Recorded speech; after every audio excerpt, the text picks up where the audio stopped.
So I have returned for the third time today with a change of lighting. I have actually changed the colour of my backlighting to purple because I thought to myself, you know what? Let's change. So yes, I have returned today with the next episode of 3月のライオン. Being episode 5. So yes, things are beginning to heat up plot-wise and character-wise. So hopefully now it can only go from here. And as well, I've heard this episode has a mass amount of fills. So, to be honest, I ain't too prepared for it because Mans doesn't like fills too much because kind of had enough with just Noragami this month. I don't really need more fills in my life, but apparently episode 5 does bring forth the fills.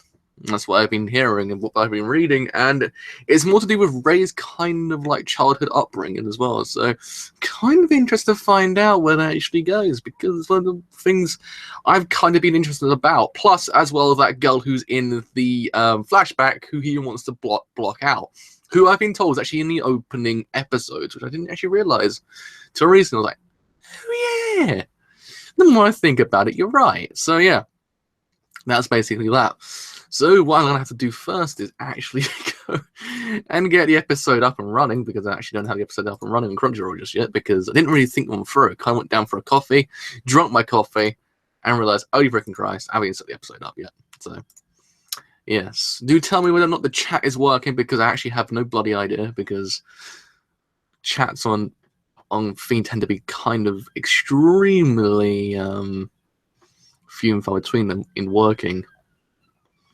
Oh god, what the bloody hell is it? There it is!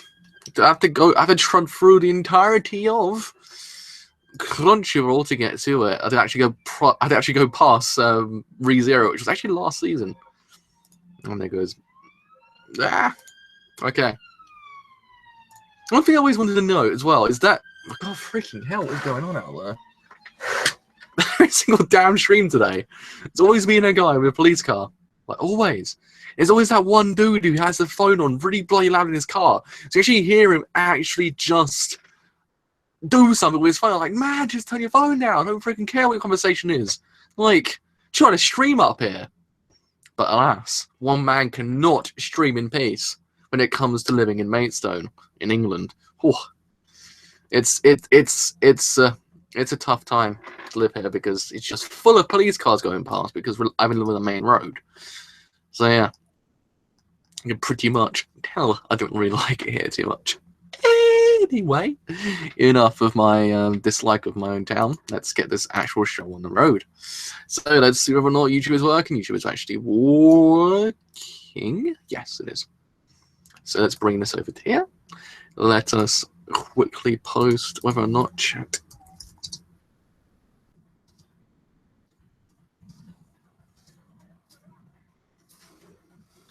His chat is actually working fine. That is good. That is good. That is good. That is pretty freaking fine. Okay. Let's start this stream in 3, 2, 1. Let us start. Ow. With some of that bump of chicken. That's what I've been looking for. I actually generally think it's actually my favorite opening of the season. Like, I think Drift is a close second. As I'm seeing things, like, I wasn't the biggest Bumper Chicken fan before, but I think this show has actually changed that slightly. Because I think it actually is my favorite show this season anyway. This show is bloody phenomenal. Show actually can't actually give us an Anime of the Year award because it doesn't finish until next year, so I actually technically can't give it the Anime of the Year. Because if I actually could give it the Anime of the Year, I probably would give it the Anime of the Year. Actually, it's a phenomenal series. It kind of regained my actual kind of love for Shaft because Nisekoi season 2 kind of killed it. Because I don't know what Shimbo was doing then. Shimbo was kind of out of his mind at that point, kind of like, hey, I don't know what the hell I'm doing with Nisekoi season 2. And I was kind of like, yeah, Shimbo, it's true. You don't know what the hell you're doing. And then, yeah, Shimbo was pretty much like off the rockers in that show. Because that show had nothing going on. So I think it actually might have just replenished my love. I know Shimbo's simply not the main person working on this show. It's actually 2 other directors, Which is kind of interesting because Mal lists him as one of the major things. He technically is a part of the actual production team. He is Shimbo and all. Agreement, chapter 9. I kept thinking on episode 9, but I realized no, we're not. We're on episode like 5. I think my chat's got. I think my actual stream's getting a little bit weird as well.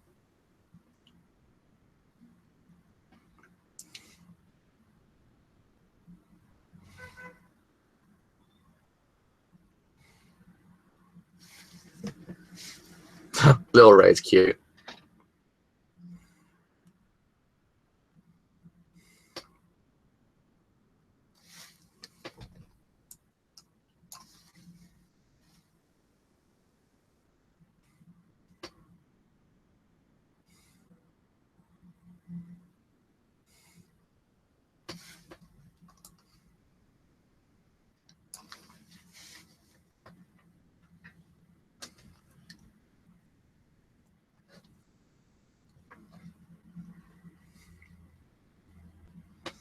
It must be thinking to itself, "Dude, this kid's good."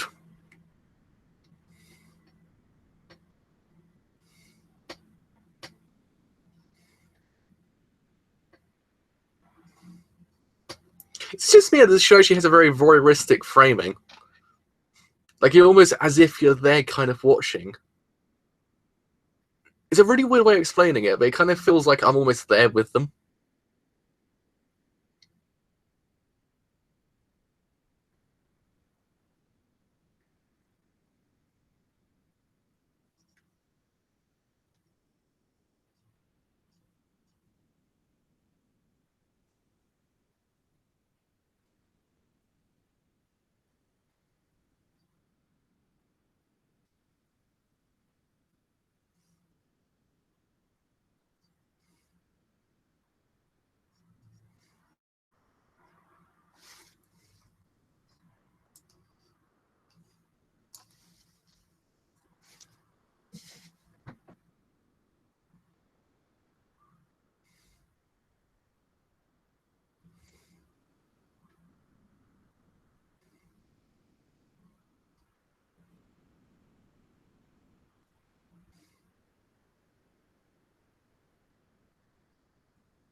Alright, like 2 minutes in, I'm kind of like, I'm about to cry.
There's best girl of the year.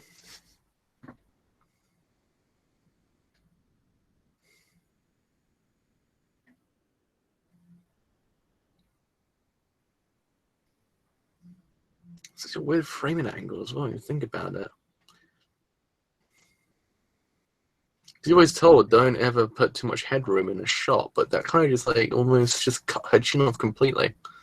You kind of add more headroom than usual. And still kind of also like the fact of the framing when he's actually kind of walking, he's walking to the right. He isn't like kind of center framed. And while he's walking, it still feels like he's kind of almost like he's trapped. That's the major thing. He's trapped from something. Like his mental hiccups kind of trap him. Like, that's the one thing I always note about it.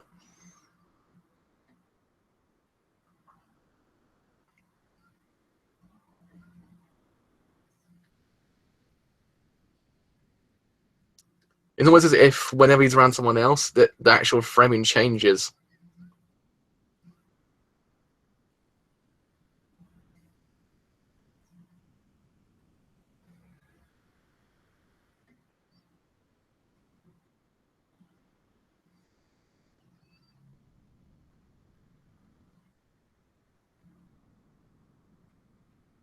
I feel like she's gone.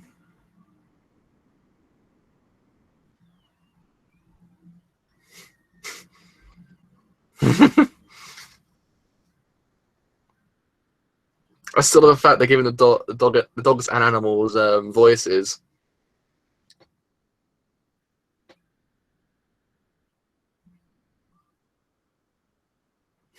It's such a good way of just giving a.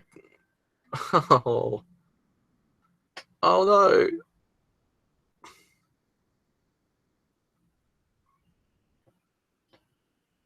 Even the dog feels ashamed.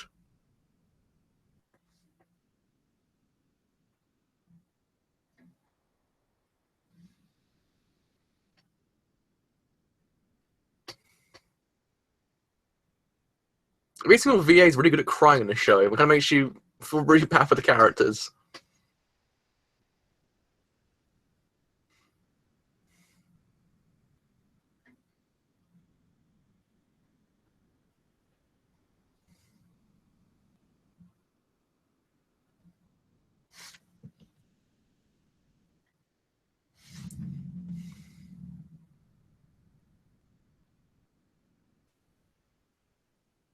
Jesus Christ, the color usage in the show is awesome as well.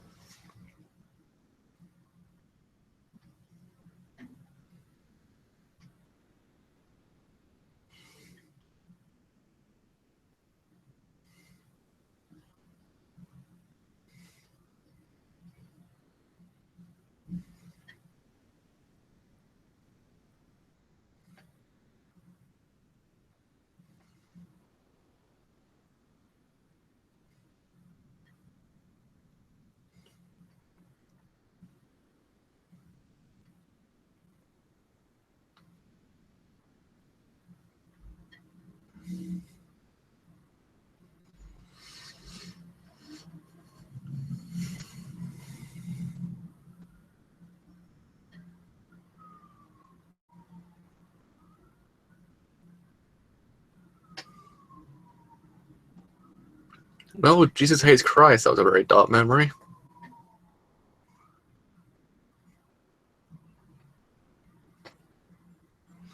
Oh.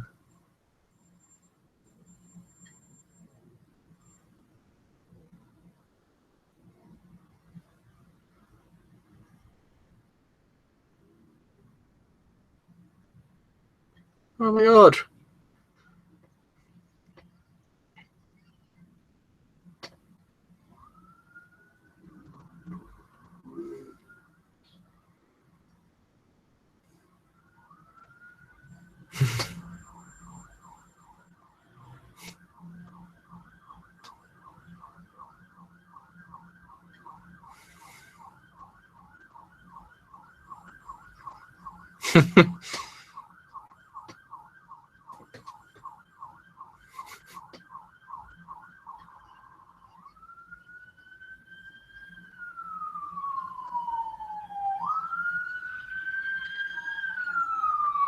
Well, something serious was going down my neighborhood. Jesus Christ.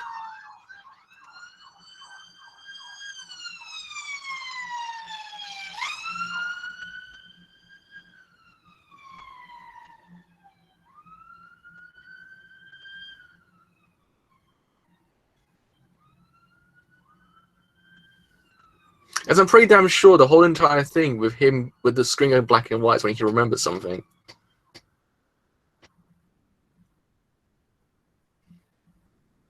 Oh god, here comes the fills.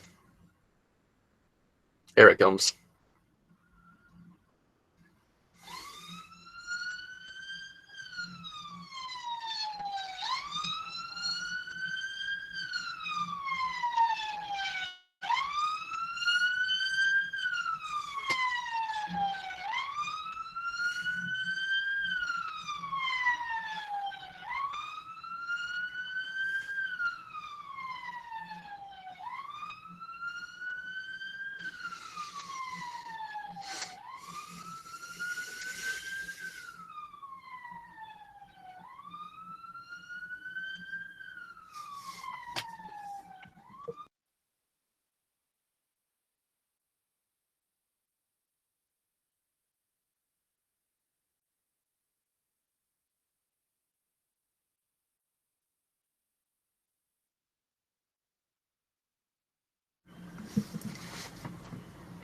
So I turn my mic off, but just in case the loud thing was too loud.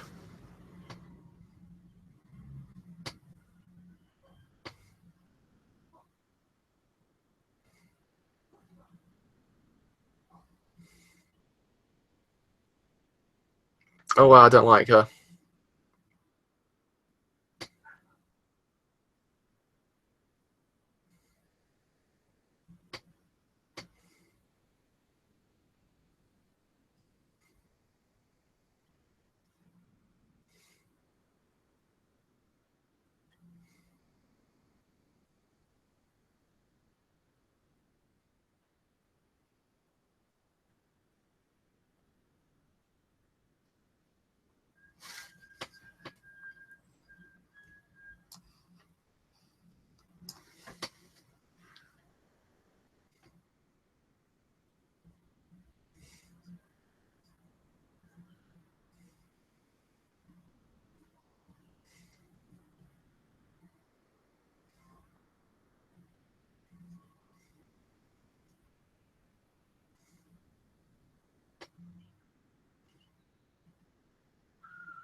I really don't like her.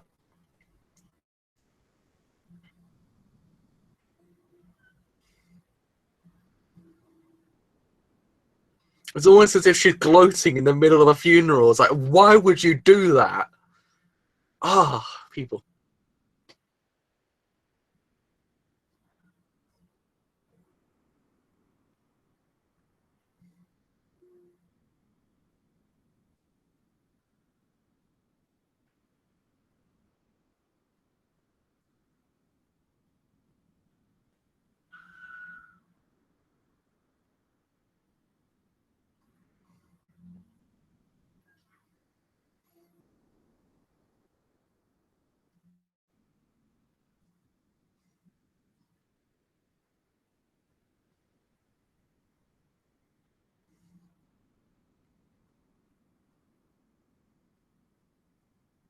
So that's how it all came to be.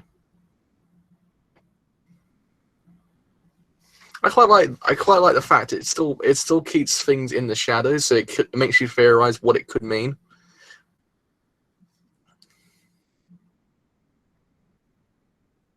It doesn't actually give out everything on the platter. It kind of just doesn't. It kind of just makes you think still. Even when he was actually tending to Momo's wounds and he started crying, it just cut there. It kind of made you go, then why was he crying? But then it revealed it straight afterwards, because it doesn't tend to keep everything in the dark for too long, but it keeps it in the dark enough to actually kind of keep you intrigued. Excuse me. Which is an extremely effective way of kind of keeping on your toes.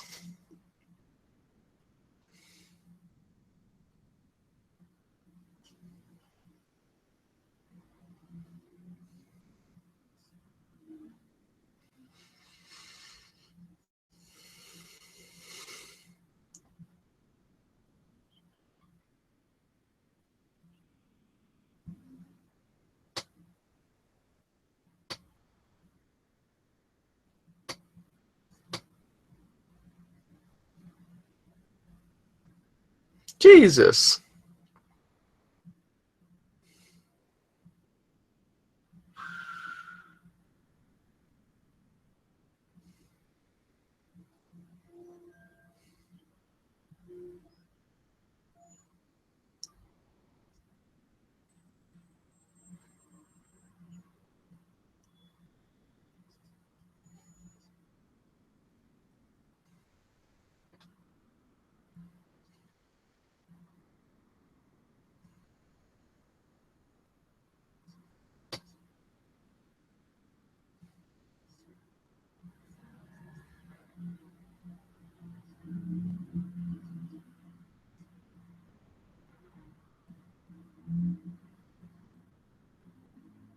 All right.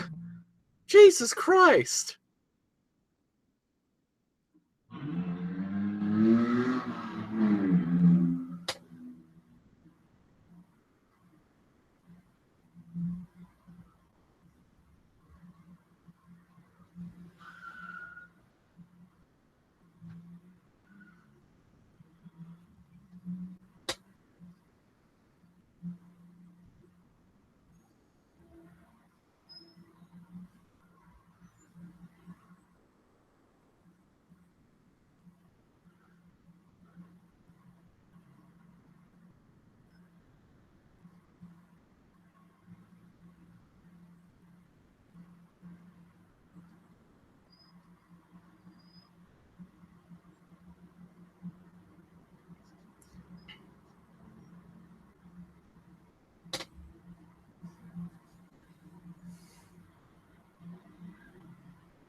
My heart's hurting.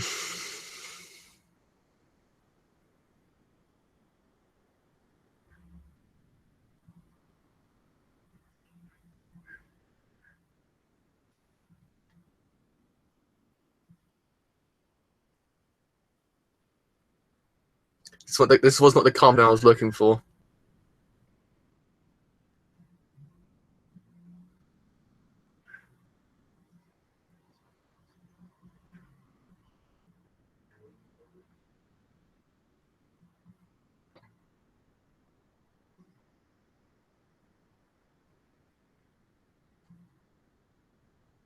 This was actually like not what I was expecting when it came to feels, because there are certain type of feels in this universe when it comes to a thing. I'll get onto it later, but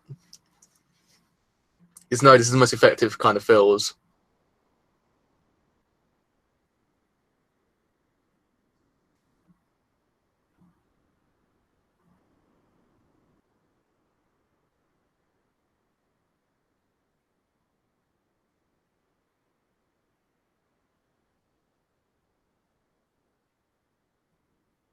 God, I really want to pick the manga up.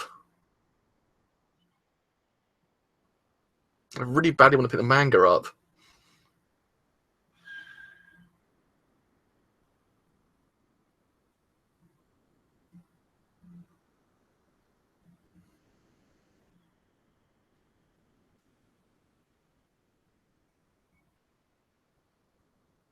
I quite like the idea of that presentation of her breaking, literally.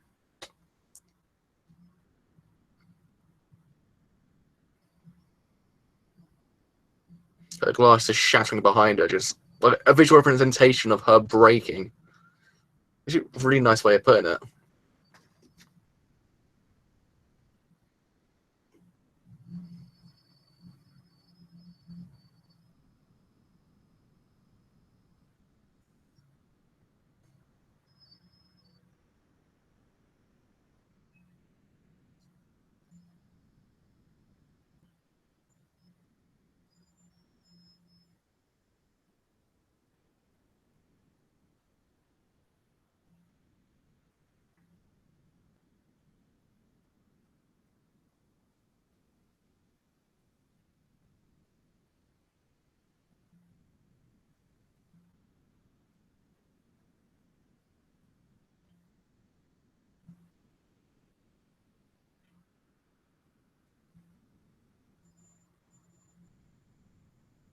Jesus Christ, that's a really, really kind of dark presentation, but kind of really freaking accurate.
So that's where it came from.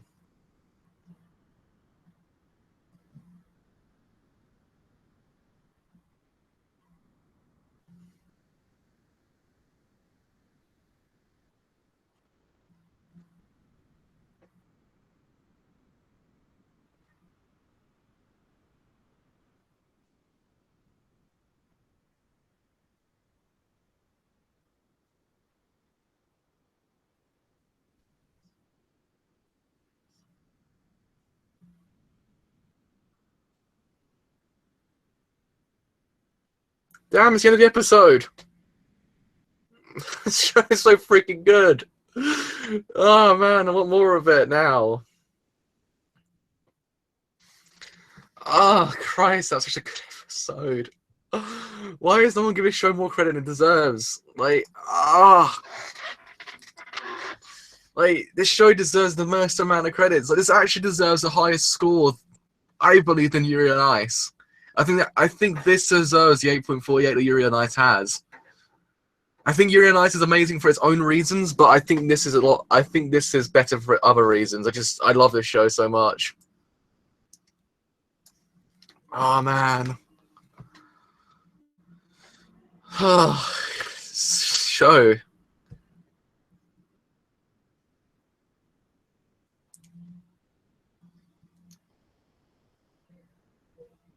Don't get me wrong, Yuri on Ice does deserve the 8.48 it has, but I think it deserves it for its own other reasons. I think this deserves it as well. I think it deserves to be on par with it.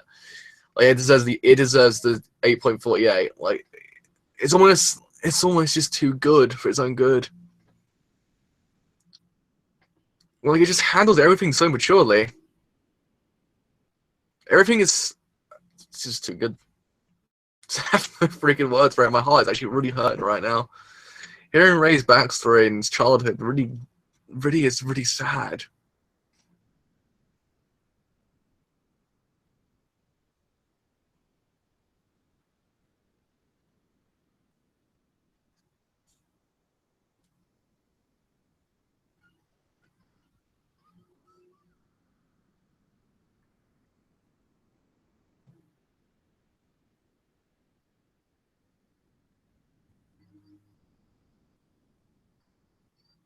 Why do I feel like I know that artist from somewhere?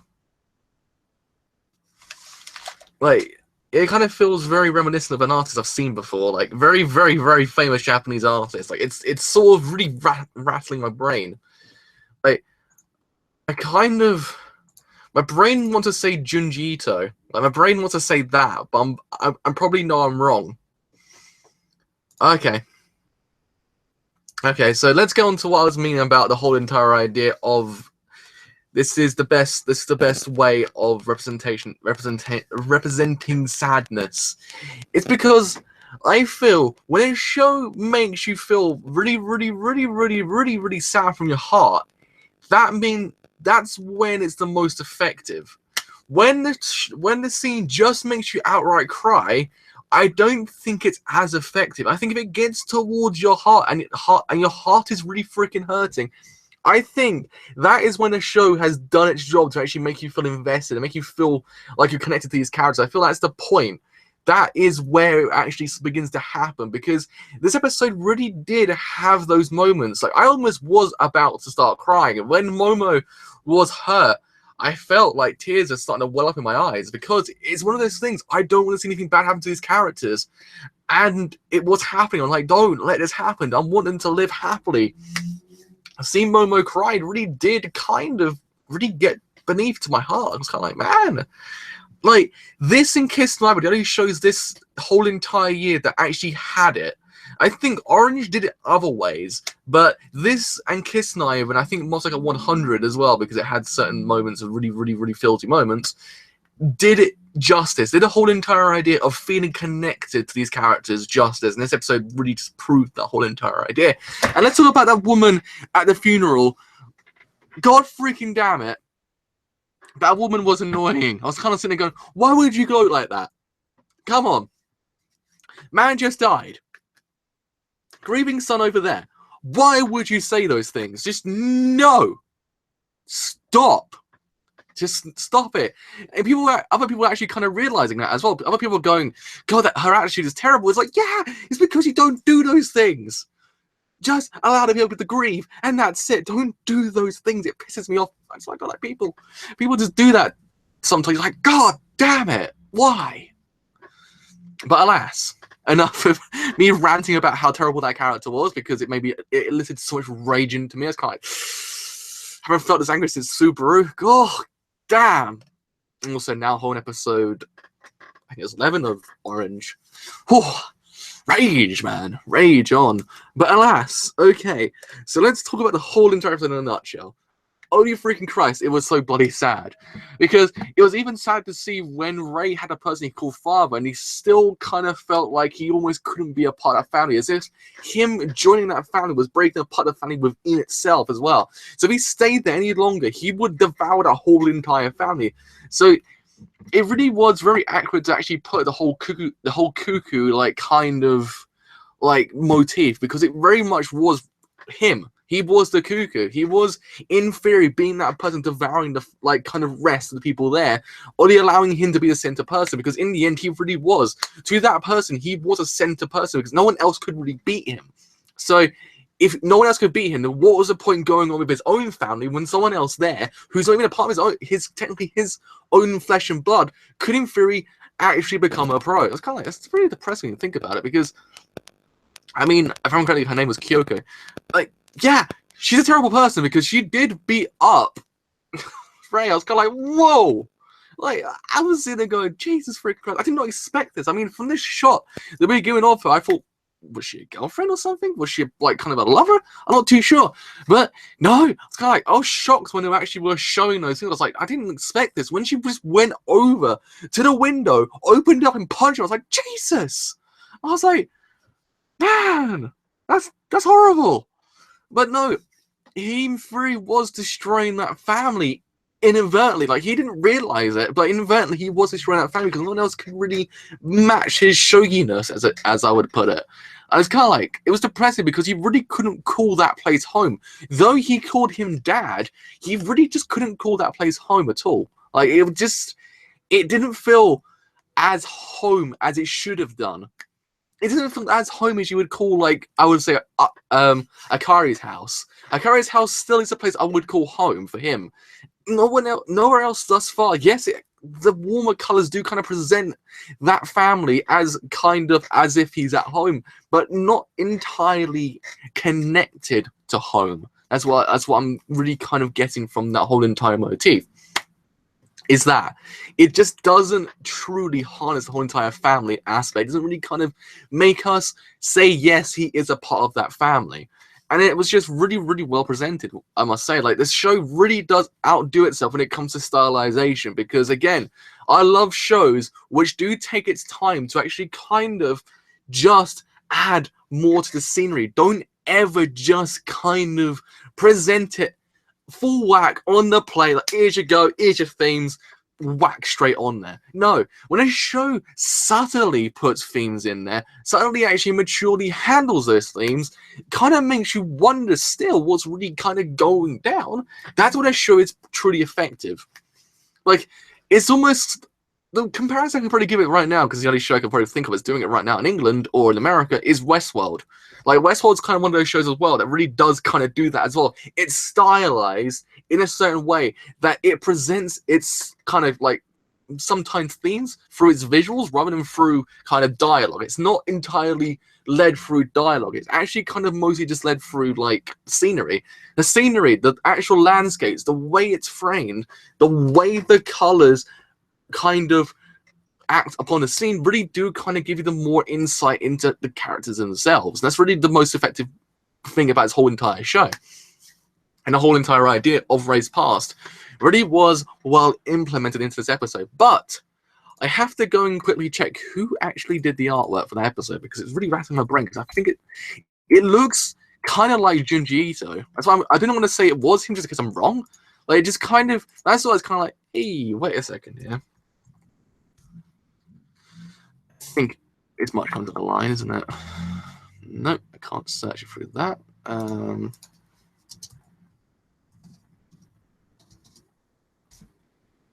Is it called March under the line on? Okay, here we go.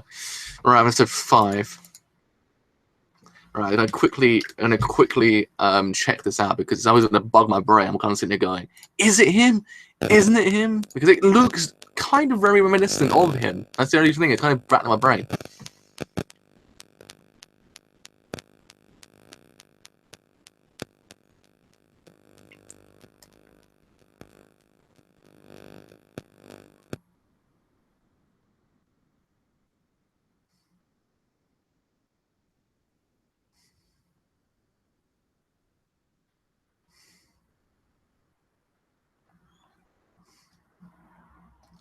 And I think there was also something else I might have missed. So it's kind of just struck me. The size difference between the daughter compared to the actual family itself. Like, there was a height difference to almost represent how strong she was compared to the rest of them. I think that was another core thing about the whole entire episode as well, which actually was kind of neat. I'm not too sure whether or not I'm kind of correct in thinking that. But I might actually kind of... I don't know.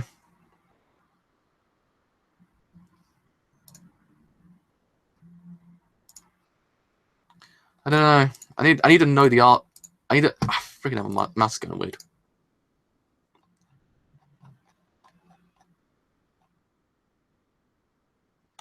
No, I can't find the artist's name. I swear it's Junji Ito, though. It looks just like him. I kind of just sitting there going, is it him, though? I don't want to say yeah or nay. I'm kind of... It's... Let's have a look at it again. It's very horror-esque. You get what I mean? The very end card is very horror-esque. It's not as if you would find it in your average kind of shoujo manga. It isn't that at all. It's kind of just very, very horror-esque. It kind of very much looks like...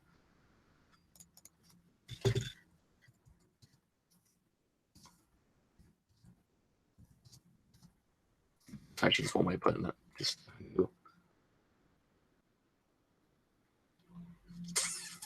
No, it's not saying it. Damn it! It's kind of very similar to him. It's kind of bugging me. But no, freaking hell, that's a fantastic episode. Like, every single little thing about it was entirely perfect. It's not one thing I did not like. Every single little detail was so bloody well implemented. It was beyond belief. But here's the thing. Though you kind of feel sorry for Ray in when he's a child, you just want to go out there and just give that little boy a hug because he's not done anything wrong. You kind of inadvertently do feel sorry for the family itself at the same time because of the way they've been brought up and the way they kind of are in it, like kind of are living. It's kind of, I don't know, maybe the bloke was a pretty good person as a mentor, but as a parent, I wouldn't call him the greatest. Like, I don't know, because the way he kind of treated his family, he almost just said, basically, if you're weak, screw off, man, because I don't need you. I need someone who's strong and actually can lead forward. That's why he chose Rainier, because Ray is the strongest person there. Though, when you think about it, strongest in the aspect of he actually can play stroke and actually win, though the strongest person really there was Kyoko, if I remember the name correctly. Like, she kind of was the strongest via strength, but not the strongest in the sense of shogi. She was kind of weak against Ray. That's why Ray kind of became the primary person there, and that's why they used the cuckoo motif, because he was technically inadvertently killing off the rest of the family, basically breaking his family apart to a point where they really couldn't ever communicate together once again. They literally were broken off at that point, because how could they live with a man who chose someone who wasn't their own flesh and blood over them? Why would they do that? It's one of those things. You can kind of see where they're coming from as well. So it's one of those things. It's a double-edged sword. Ray technically was an antagonist to that family. He is the protagonist of this anime, but he was an antagonist to that family. He wasn't completely the best person there. He wasn't the cream of the crop. He was kind of not to it. He wasn't doing it on purpose. It's a major thing, because he wasn't doing it on purpose, because he told a lie to say when that bloke said, "Do you love shogi?" and he said yes, he said he's a lie. But it's the the only way he can actually probably get a home that wasn't an orphanage. So that kind of was that.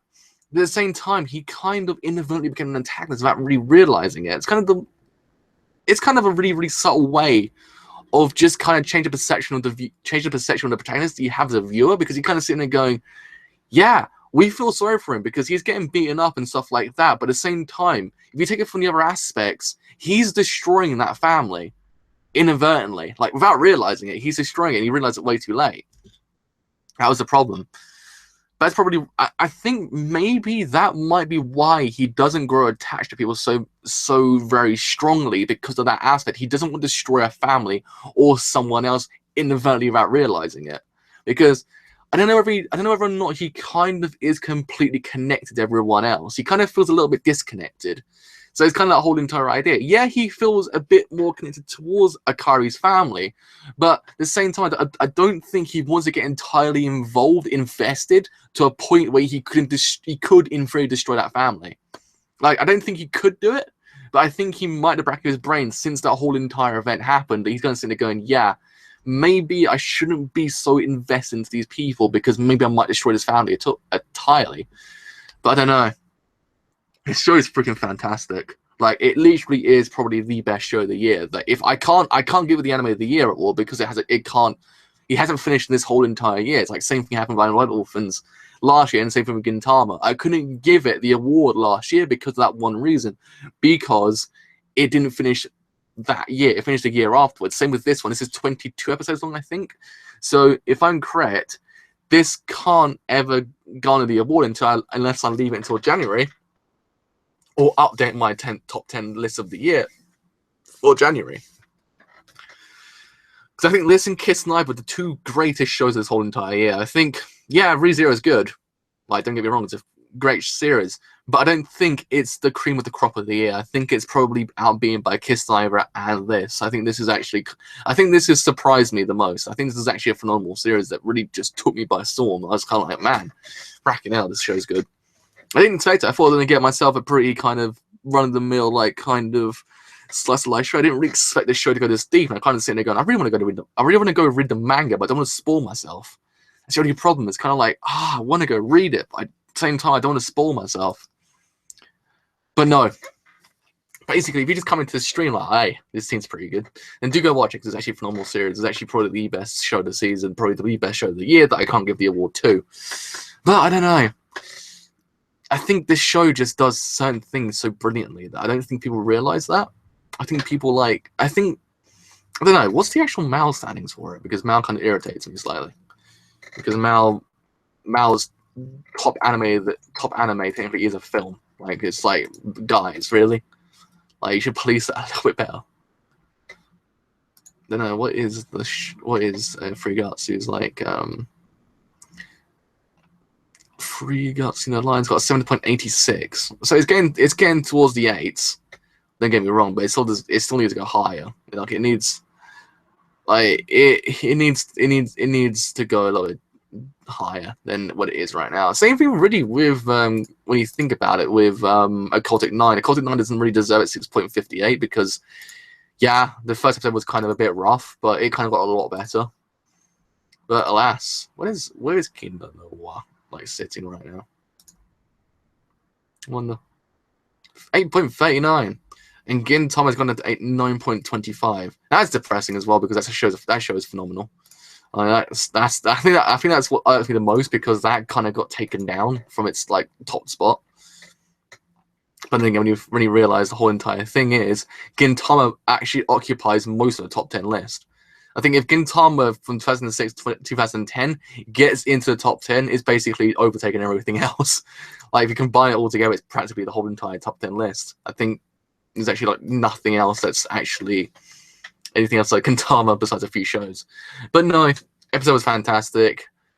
I'm really looking forward to where the show goes next. So yes, with all that said, I have indeed been the driver. If you have enjoyed my stream as a whole and you do leave a like, then do leave a like, because indeed it does something quite a bit. If you have enjoyed my content here and you do leave a sub, then do leave a sub, because indeed it does something quite a bit. But until next time, I shall see you guys later. Do not worry, because Fune War Army will be out tomorrow, because I had to move this one to today, because I wanted to get this one kind of like done before Saturday. So yeah, tomorrow will be Fune War Army, JoJo, and Drifters. So do not worry. I think everything's back to normal time as well. So yeah, see you guys then.